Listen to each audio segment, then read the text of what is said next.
வணக்கங்க. இன்னைக்கு நான் கை கால்லாம் மரத்து போகுது இல்லைங்களா, அதுக்கு ஒரு சில ரெமிடிஸ் என்னென்னங்கிறது எனக்கு தெரிஞ்சதை நான் சொல்றேங்க. வாங்க வீடியோக்குள்ள போகலாம்.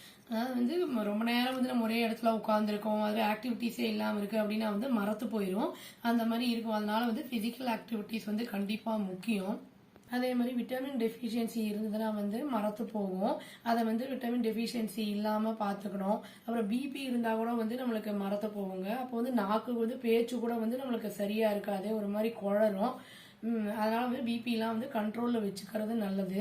அதே மாதிரி ரொம்ப இந்த வின்டர் சீசன்ல தான் இந்த மரத்தை போறது மெயினா இருக்கும். அதை சில்லுன்னு இருக்கிறத வாட்டர்லாம் கொஞ்சம் அவாய்ட் பண்றது, வார்ம் வாட்டர் யூஸ் பண்றது, அந்த மாதிரிலாம் இருந்ததுன்னா இந்த மரத்தை போறதை கொஞ்சம் அவாய்ட் பண்ணிக்கலாம்.